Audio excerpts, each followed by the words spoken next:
ሰላም ውድ የኢትዮናይል ተከታታዮች እንደምቆያችሁ እንደተለመደው ከተለያዩ ምንጮች ያሰባሰብናቸውን የሰዓቱን አንኳር ዘገባዎች ይዘን ቀርበናል።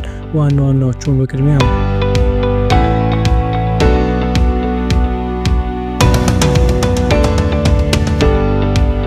የኬንያው ፕሬዝዳንት ዊሊያም ሩቶ በንግግር ላይ ያሉ ጫማ ተወርሮባቸዋል። በዚህ ጉዳይ ዙሪያ መንግስታቸው ክስተቱን አሳፋሪ ሲል አጥብቆ ያወገዘ ሲሆን ከድርጊቱ ጀርባ ያሉትን አካላት ለመያዝ ኃይሉን አሰማርቷል። በዝርዝርም ታደምጡታላችሁ። እስራኤል በጋዛ የተሟላ ወረራ ለመፈጸም መዘጋጀቷን አሳውቃለች። ለዚህም ለዕቅዷ ማስፈጸሚያ ይሆናት ዘንድ ከ10,000 በላይ የሚሆን ተጠባባቂ ሰራዊቷንም በክተት አዋጅ ጠርታለች። በተጨማሪም እስራኤል ታካሂደው ባሰበችው በዚህ እቅድ ሳቢያ የሰብአዊ እርዳታ መስመሩ መዝጋቷን ተከትሎ ከፍተኛ ቁጣ እየቀረበባት ይገኛል። በዝርዝር እንመለከተዋለን። ሩሲያ በዩክሬን ከፍተኛ ድብደባ ተፈጽሞባታል። ይህንም ከወደ ዩክሬን የተሰነዘረውን ከፍተኛ ጥቃት ተከትሎ በሩሲያ የሚገኙ ሁሉም አየር መንገዶች በጊዜያዊነት ስራ አቁመዋል። ለዚህም ጥቃት ሩሲያ ከባድ የሆነ የአጸፋ ጥቃት ተሰነዝራለች ተብሎ እየተጠበቀ ይገኛል። ይህንንና ሌሎች ዝርዝር ዘገባዎችን ይዘናል። አብራችሁን ቆዩ።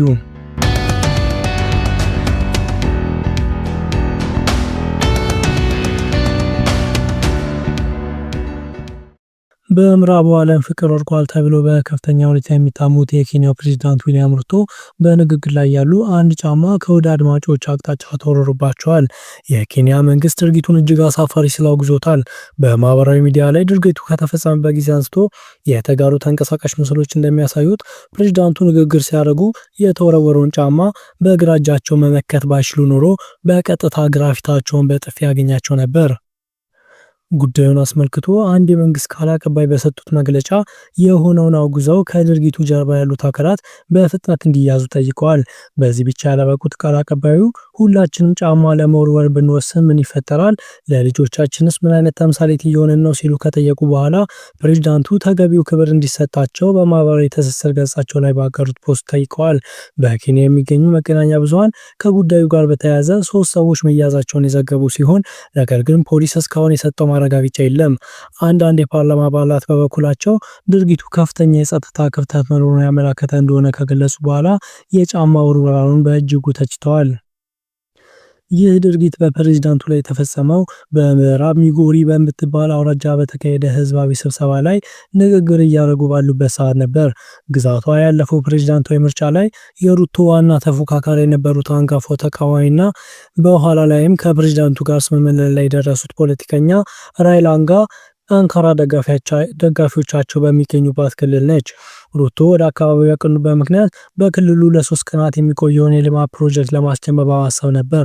የኬንያ ዜጎች በጉዳዩ ዙሪያ በሁለት ጎራ ተከፍለዋል። አንዳንዶች ጫማ ውርወራውን ክብር የጎደለው ነው በሚል ሲተቹ፣ ሌሎች ደግሞ እሰይ ይበላቸው በኢኮኖሚው ላይ ያለውን የዜጎች ብስጭትን ያንጸባረቀ ነው ብለውታል። ፕሬዝዳንቱ በማህበራዊ ትስስር ገጻቸው ላይ ያጋሩት ኦፊሻል ቪዲዮ የጫማ ውርወራውን የማያሳይ ነው። ይሁን እንጂ የፕሬዝዳንቱ ንግግር በአጭሩ ያሳያል።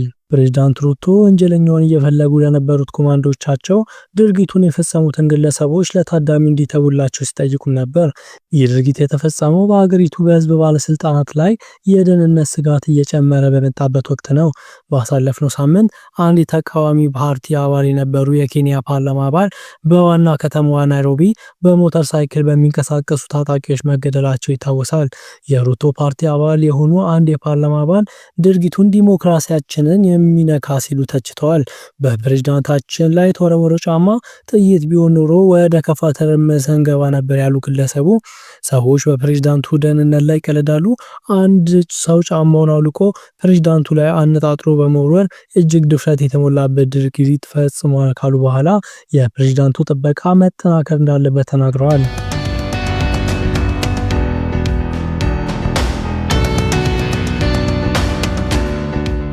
እስራኤል ካሏት የሰራዊት ክፍሎች እግረኛ ሰራዊቷን በመጠቀም ዳግም በጋዛ ላይ ወረራ ለመፈጸም ሽርጉዷን መጨረሷን ይፋ አድርጋለች። ለዚህም እቅዷ ማስፈጸሚያ ከ10,000 በላይ ለሚሆነው ተጠባባቂ ሰራዊቷ ጥሪ የማድረግ እቅድ በኔታንያሁ በኩል የቀረበ ሲሆን ካቢኔውም አጽድቆታል። በእስራኤሉ ጠቅላይ ሚኒስትር ቢንያሚን ኔታንያሁ የታሰበውና ካቢኔያቸውን ያጸደቀው ይህ አዲስ ጋዛን የማጥቃት እቅድ የከፋ እንደሚሆን የተፈራ ሲሆን እስራኤል ሙሉ በሙሉ ጋዛን ለመቆጣጠር ላልተወሰነ ጊዜ ሰራዊታቸውን በዚያው እንደሚያቆዩ ነው የተናገሩት።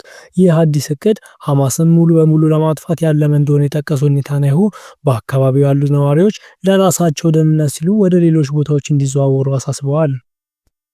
የጸደቀው ይኸው አዲስ የእስራኤል ወረራ እቅድ ከ2 ሚሊዮን በላይ የሚሆኑ ፍልስጤማውያን ነዋሪዎች ወደ ጋዛ ደቡባዊ ክፍል በፍጥነት እንዲሸሹ ትዕዛዝ የተሰጠበት ነው። ይህ አዲስ የእስራኤል ወረራ ለ2 ወር የነበረውን የሰብአዊ እርዳታ አቀባ በማንሳት በምትኩ እስራኤል የእርዳታ አቅርቦትና የማከፋፈል ስራውን በግሉ ኩባንያዎች አማካኝነት ብቻ እንዲቀጥል እንደምትፈልግ የእስራኤል ጦር አዛዥ ሌተናል ጀነራል ያኢር ዛሚር ገልጸዋል።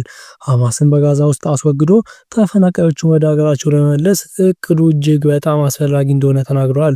የእቅዱ ዓላማ የጋዛ ሰርጥን 100% መቆጣጠር እንደሆነ አሳውቀዋል። አያይዘውም ነዋሪዎች ለራሳቸው ደህንነት ሲባል ወደ ደቡብ እንዲዘዋወሩን ትዕዛዝ እንደተሰጠ ገልጸዋል። አክለውም ዋና ግባቸው ሐማስ የሰብአዊ እርዳታ የማግኘት እድልና የማከፋፈል አቅም እንዳያገኝ እድሉን በማሳጣት እንዲሁም በሐማስ ላይ ያነጣጠረ ከባድ ጥቃት በማድረስ ቡድኑን ማዳከም እንደሆነ ገልጸዋል። አዛዡ ይህን ይበሉ እንጂ ሌሎች የፖለቲካ ልሂቃን እስራኤል ይህንን እቅድ ያመጣችው ጋዛን አንድ ጊዜ ከተቆጣጠረች በኋላ ባለመውጣት ልክ ከዚህ ቀደም ስታደርግ እንደኖረችው ሁሉ ግዛቷን የማስፋፋት እቅድ አካል ነው ብለዋል። ለዚሁ እቅድ ሲባል በ10 ሺዎች የሚቆጠሩ የሀገሪቱ ጦር ተጠባባቂ አባላት ክተት ተጠርተዋል። ኢታማዦር ሹሙም በአንድ የጦር ሰፈር ውስጥ ተገኝተው ባደረጉ ንግግር በጋዛ ውስጥ የሚገኙ ከመሬት በላይ እና በመሬት ውስጥ ያሉ የሐማስ መዋቅሮችን በሙሉ እያደንን እናወድማቸዋለን ሲሉ ዝተዋል። ተንታኞች ግን እስራኤል ከተኩስ አቁሙ መፍረስ በኋላ ለ6 ሳምንታት ያካሄደችውን ማጥቃት በሐማስ እጅ ከሚገኙ 59 ታጋቿ ውስጥ አንዱን ማስፈታት ያልቻለና የከሰረ ስትራቴጂ ነው በሚል ወቅሰዋል። መንግስታት ከታጋቾች ይልቅ ግዛት የበለጠበት መሆኑን የሚያሳይና ይህንን ማስታኮም የጋዛን ግዛት ወደ እስራኤል ለመጠቅለል ያደረገው አሳፋሪ እቅድ ነው ብለውታል። በእስራኤል ካቢኔ በጸደቀው በዚህ እቅድ እስራኤል ከ10 ሺዎች የሚቆጠሩ ተጠባባቂ ወታደሮቿን ወደ ጋዛ በማስገባት እስራኤል የጋዛ ሰርጥን ሙሉ በሙሉ በማስለቀቅ የሐማስን መሰረተ ልማቶች የማውደምና ቡድኑንም የማጥፋት እቅድ አለኝ ብላለች። ይህ እቅድ ስለጸደቀ የእስራኤል መንግስት ከትግበራው በፊት በአካባቢው የሚገኙ 2 ሚሊዮን የሚጠጉ ፊልስጤማውያን ከአካባቢው በአስቸኳይ ለቀው እንዲወጡ እንደሚደረግና እስራኤልም የእርዳታ አቅርቦት መስመሩን በመቀየር በሐማስ ላይ ተጽዕኖ ለመፍጠር ታስቧል። በቀጣዩ ሳምንት በመካከለኛው ምስራቅ ጉብኝት የሚያደርጉት የአሜሪካው ፕሬዝዳንት ዶናልድ ትራምፕ ወደ ስልጣን በመጡበት ወቅትም ቃል እንደገቡት ለጉዳዩ አስቸኳይ መፍትሄ የማይሰጡ ከሆነ ይህ ወታደራዊ እንቅስቃሴ ተጠናክሮ እንደሚቀጥል ተሰግቷል። እስካሁን ከጋዛው ጦርነት ጋር በተያያዘ ከ52,000 በላይ ፍልስጤማውያን ሲገደሉ እስራኤል እንደምትለው ከሆነ ከነዚህ ሟቾች ውስጥ 21 ሺዎቹ የሐማስ ኃይሎች ናቸው። ይህ ቁጥር ግን በሐማስና በተመድ እጅግ አናሳና ተቀባይነት የሌለው ቁጥር ነው። የተባበሩት መንግስታት ድርጅት ኤጀንሲዎችን ጨምሮ የሚያጠቃልለውና ኤችሲቲ በመባል የሚታወቀው የሰብአዊ መብቶች ድርጅቶች ጥምረት የእስራኤል ባለስልጣናት አሁን ያለውን የእርዳታ ስርጭት ስርዓት ለማቋረጥ እንደሚፈልጉ በማንሳት ድርጅቶች የእስራኤል ጦር በሚዘረጋው አዲስ የስርጭት ማዕቀፍ ውስጥ በመሆን አቅርቦቱን ለማቅረብ እንድንስማማ ተጠይቀናል። ይህ ደግሞ መሰረታዊ የሰብአዊ መብቶችን የሚጥስና የሰብአዊ እርዳታ አቅርቦቶችን ጫና ማሳደሪያ ታክቲክ እንዲሁም ወታደራዊ እርምጃ አካል ማድረግ ተገቢ እንዳልሆነ በመጥቀስ ሰላማዊ ሰዎችን ፍለጋ ወደ ወታደራዊ ቀጠናዎች እንዲጎርፉ በማድረግ ህይወታቸውን አደጋ ላይ የሚጥል እንዲሁም በተመሳሳይ የእርዳታ አከፋፋዮችንም ህይወት ስጋት ላይ የሚጥል አስፈሪ ክስተት እየተፈጠረ ነው ብለዋል። ለዚህ ሁሉ እስራኤል ምክንያት ናት፣ ሀይባ ያታለች ሲሉ ከሰዋል።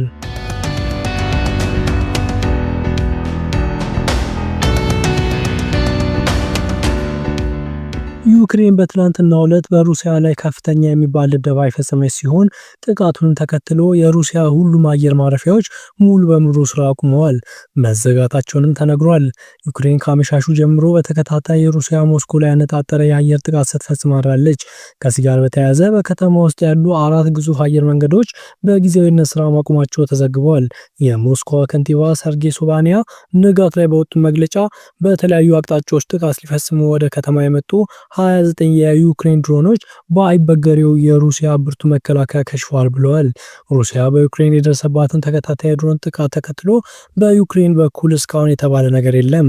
ሩሲያ ባሳለፍነው ወር በኩርስ ግዛት ሙሉ በሙሉ በበላይነት ማግኘትና መቆጣጠሩ የሚታወስ ነው። ድንገተኛ በተባለው በዚህ የዩክሬን ጥቃት በኩርስ ግዛት ውስጥ 2 ሰዎች መጎዳታቸውና የኤሌክትሪክ ኃይል አቅርቦትን ሙሉ ለሙሉ መቋረጡ ታውቋል።